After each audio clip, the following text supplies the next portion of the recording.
Welcome into another edition of Sports Talk. I'm Mackenzie Blaze alongside Aaron Mukes. Sun disappeared a few minutes ago, but it is a lovely day for some spring football.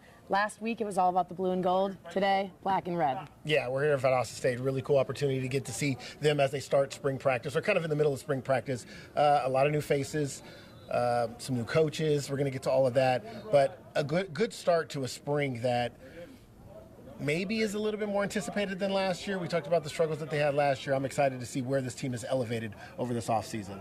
Coach said last year he didn't really have a spring to feel things out, but this year he's got almost all returning coaches. We'll get into that. A whole new roster, and he said he's excited to get to see what these guys can do just over these next, nine practice periods. Yeah, spring training, I guess spring practice. You're really just trying to get a feel for where guys fit in to the roster, trying to find these new faces and where they can kind of stamp their kind of what they want to bring to the team. And look, coach is in his second year, but this is really his first off season, fully kind of being immersed into Valdosta Blazer football as the lead guy. And I think there's some questions that he needs to answer, and he's going to have to kind of go through the spring and figure some of those things out, but also a good opportunity for some players to come in here and make a name for themselves. Yeah, I mean, again, a whole new team. I think there's 90 total kids this spring, 33 transfers, 37 freshmen.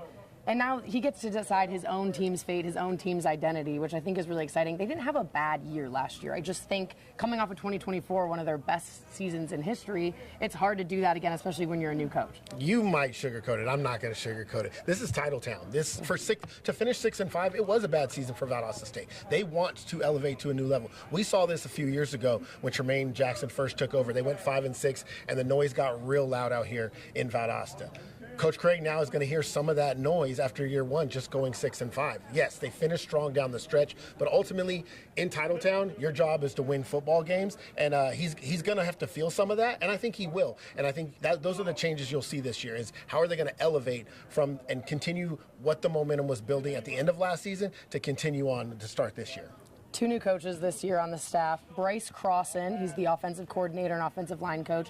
He comes back to Titletown after he coached in 2024, part of that national championship runner-up team. Fred Billy, the DB's coach, and I think this is interesting. He played at West Florida, so he's been in this. He's been one of these guys. We talk about it. He's 25. You know, I think it says something that these guys have a role model, a guy that was just in their shoes just a few years ago. Yeah, speaking about the offensive line and the familiarity with the program, I think that's important. We're talking about a guy that's been with Tremaine Jackson, already been with Coach Craig when he was on the roster or the staff, and now you come back in, so you have that familiarity, especially in an offensive system that Coach Craig, it's his, right? So he's going to be familiar with that. On the defensive side of the ball, when you get that youth, specifically in the secondary, those are the guys that fly around, make plays, usually the most energetic and confident group of a defense. So having a guy that's been in it, that's been that close to it, and still can bring that energy, I think that's important and should translate to what they want to do defensively.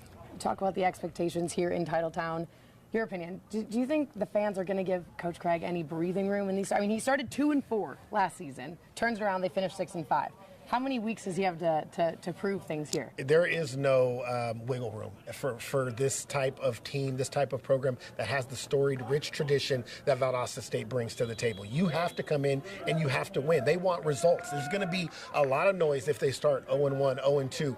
And I think Coach Craig understands that, but it doesn't mean he's just going to get those wins, right? This is something they have to go out here and they have to earn, and it starts here in the spring. This is the foundation that you have to build so that when August comes around, the guys are ready to go. And in a unique conference now with the teams diminishing and the schedule not being filled out, things like that, all that matters, but it starts in the spring, and today is a good opportunity for them to kind of get back from spring break and start some of that pointing in the right direction. They had 6 practices before this. This is 7. Starting tomorrow, they have 7 more practices and 2 scrimmages. What needs to happen in those 2 scrimmages for Coach to kind of be cool with where his team's at? I don't know if he's going to actually be cool until the season comes around and he sees what he actually has. What you want guys to get healthy. You want guys to understand the concepts and the installs that you're trying to put forward. But really the attitude, the effort, the hard work that comes in spring is really where you kind of build that football identity, and I think that's really what he's going to be looking for. Are these guys going to come in and work and earn a spot? These are a bunch of new guys that are not familiar with this roster, this playbook, and they have to come in and earn it. And I think that's the biggest message, is you have to come in and you have to earn everything that you're given. Bunch of new guys, bunch of new coaches. We're going to get into all that when I sit down coming up with Coach Craig for the first interview of the 2026 football season.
Welcome back to Sports Talk. We are now joined with second-year head coach Graham Craig. I mean, talk to me. We started spring practice, a few weeks ago? A week ago? How has it been going so far? It's been really good so far. We've had 6 practices. We're off this past week for spring break, so now really getting into some of the situational, some scrimmages coming up. So will be a really big 2 weeks for us to evaluate our guys here in the next 9 practices. Okay, great. This is now your team, not just a transition year. You know, this is your second year. These are your recruits. These are your transfers. These are your guys. What are you looking for to get out of these just a few spring sessions left? Yeah, it's really big for us year to year, just roster-wise. We're 90 guys going through spring, a staff that for the most part has been together.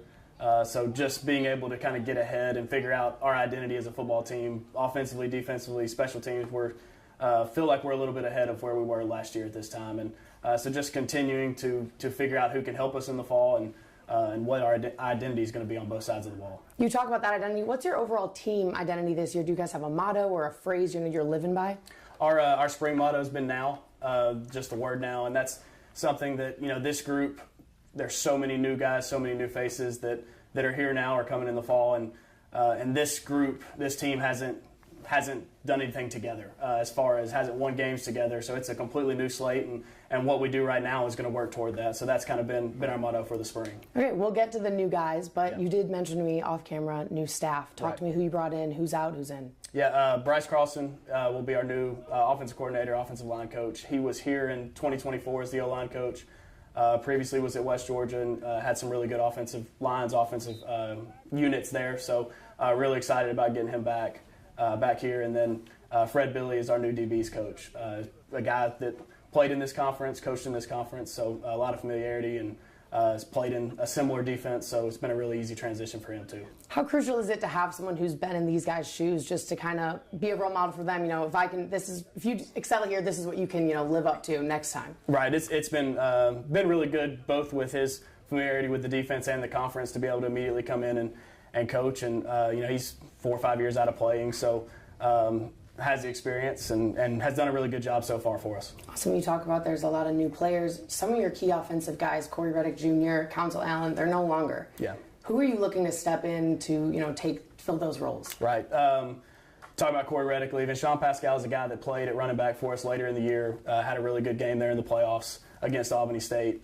So he's a guy that's had a really good offseason, was a true freshman for us last year, so really excited about him to continue and progress there, and added a couple transfers in the running back room that we're really excited about, one of which, Tiant, that was at Albany State, so excited about him, and a lot of new guys overall on offense. So that's going to be definitely some guys that we got to replace, and these next 9 practices will really go toward figuring out who those guys will be. Yeah, the question on everyone's mind, who is going to be under center for the Blazers? Last season, you guys started off kind of rocking that position, a couple guys getting minutes, and it was ultimately Jameson Holcomb that landed that starting position. Is he back this year, and what are you looking to expect from him as a rising senior? So he is back, but currently out of spring with an injury. So the 3 guys we have rotating at quarterback right now, Champ Harris, transfer from Southern Arkansas, Hayden Cleese, transfer from Sanford, and Tyreek Wade, who's an early enrollee from Valdosta High School. Okay, we're going to get to Tyreek Wade. Hayden Cleese, Sanford, Division I quarterback, Division I experience. He had an insane video game number junior year in high school. What are you looking for him this year? Is he gonna? Do you have a starter picked out? We don't. That'll be big the rest of this spring and heading into fall camp to figure out who that guy's going to be. It's really good for those guys right now, getting a lot of reps with having a lot of those new guys here, and that's some of the things we talked about last year at this time. We were at 60 guys and weren't able to get as many reps in the spring as what we'd like. So it's really good for the quarterback competition right now to be able to get those reps right now. Okay, great. And you guys have 37 freshmen incoming, 21 from Georgia, a lot from South Georgia. Tyreek Wade, Valdosta's very own. Any chance we can see him on Saturday? We talk a lot about him on Friday nights, but now will he get to shine on Saturday? He's been really impressive so far. We've been really pleased with him. He had to miss the first couple practices. He ended up graduating a little bit later in this semester. But he picked it up really quickly, gotten reps, and done a really good job. And really excited to see him continue to progress. I think these reps he's getting right now will be huge for him. Awesome, and he's learning from a former Division I quarterback. He's got a lot of guys to learn from.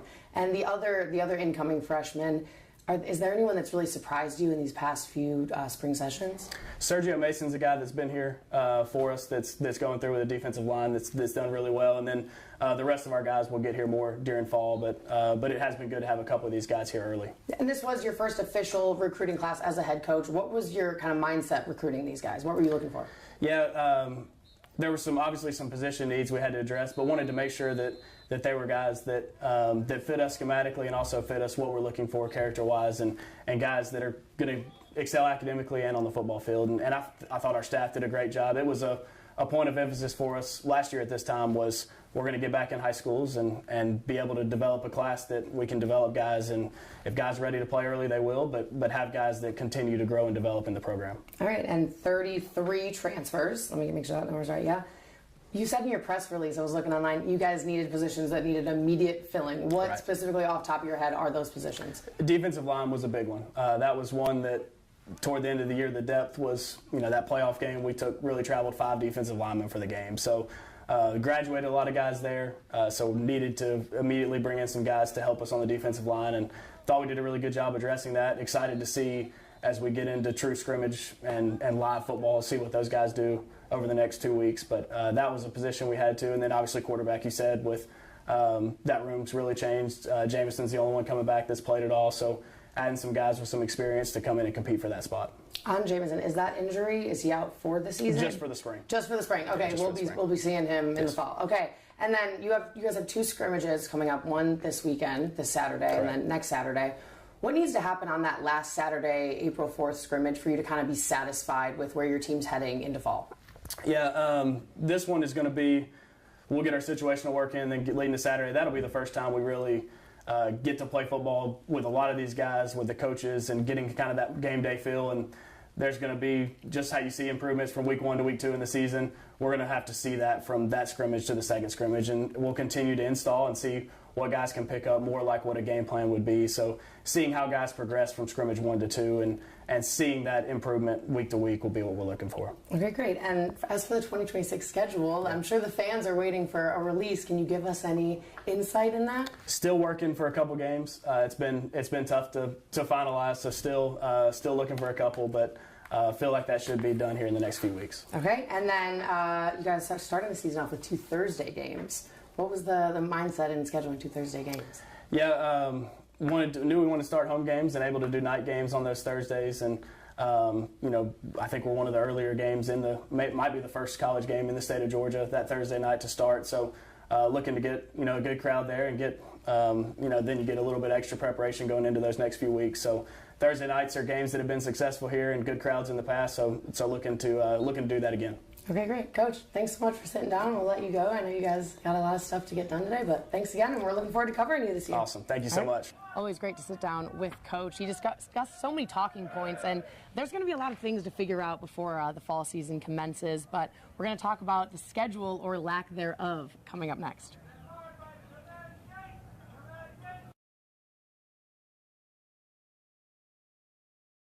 I finished up that interview with Coach asking him if he could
I finished up that interview with Coach asking him if he could give us a little insight into the schedule, and you heard him. He said, it's not all figured out yet. The GSC has gotten tremendously smaller, and how hard does that make it scheduling things? I think it's unique in the time of college football that we're looking at the landscape. We watched the Pac-12 turn into Pac-10 go to Pac-12, turn into no longer a conference. We've watched the GSC over the number of years since we've been here diminish teams each and every year. There's just now down to 4. I think that makes it extremely hard to schedule. First of all, you have to go outside the conference to look for games, and most people are in a conference that already has their games scheduled out in advance. So now coach is on the phone trying to make things work. I definitely think that makes it harder. It also makes it harder when you're just a supporter of Valdosta State Blazer football and you look and there's no schedule out and we're now in April. And, we talked earlier about last year's schedule coming out in May, but I think having a plan, knowing where you're going to be at, I think that's important to team chemistry and just kind of the confidence of everybody. The GSC as a whole, you have to wonder, will it be a conference in a couple of seasons? This could be something where we see another team or two leave, and now the conference is no more. And then what happens with Valdosta State? Are they in a new conference? Are they some sort of independent and have to find their own schedule? A lot of unanswered questions, and I don't know if we're going to get those answers necessarily this year.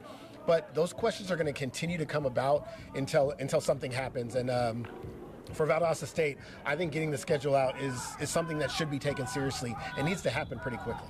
I will say the 2 games we do know about, the 2 Thursday night games, that's going to be real fun to get to Bazemore Hyder on a Thursday night to start off the season. And like Coach said, it gives you for week 3 just a little bit of extra time to prepare. I'm a huge supporter of Thursday night football here in South Georgia. Number one, because it means we can attend more games. We have so much going on Friday nights, specifically at the high school level. Getting to see Valdosta State play not on a Saturday, but on a Thursday, kind of do something for sports talk. Oh, yeah. I'm already getting those wheels turning. I'm excited for that. Something about playing under the lights is different than playing in the middle of the afternoon in Titletown. And then when you add on to that, talk about the rest that they'll be able to get after the first 2 weeks. That's a good time to make some adjustments, to figure out what went right, what went wrong early in the season, and make those adjustments before it becomes too late once you do get into region play. New team, we've talked about this the whole show, whole new team, 33 transfers. But what I'm most excited about, 3 guys from the Good Life City coming down. They're now Blazers. Yeah. I mean, what college team isn't having huge turnovers now with the way the NIL works and the transfer portal? And Valdosta State's just another team in that mix. But you mentioned the Albany State guys. I think it's huge, mainly because of the championship experience. And I know Valdosta State was in a Division II national championship game a few years ago. Those guys are gone. Right. Like, this is a team. brand new team. Last year, Albany State made a deep run in the playoffs, and those guys are going to be able to bring some of that experience to this new team, and I think that's important. Anytime you have guys on a team that has winning experience, it matters. And I'm really excited for specifically Tion White, just because I was kind of upset he left Albany State, but even though the talent that he brings to a running back room that loses a big key part of that, you'll get Pascal in there that'll take some of that load off. But I think with Tion's experience and what he's been able to do over the past couple of seasons, I think will really help. Coach talked a lot about the DB room being a little lacking. They brought in a whole bunch of new guys. Jay-Sean Wanton from Albany State. That's going to be exciting to watch. And then O-lineman Leon Wesley. 3 guys to keep an eye on. They're now in the black and red. Dirty blue defense coming to Titletown, and now they're going to have to be like the red and black defense. I don't know how it's going to work. What the colors are going to really mix. Blazers. I don't know. We still going to cover them either way, so I'm excited for that. And the Blazers will have a lot to prove in 2026, one way or the other. Couple more spring practices, followed by 2 scrimmages starting at 9 a.m. this Saturday and the next Saturday, April 4th. But I think that's going to do it right here in Titletown. Had a lot of fun. Good energy here. And a good opportunity to see what the Blazers are going to offer in 2026. Thank you guys so much for joining us for another episode of Sports Talk.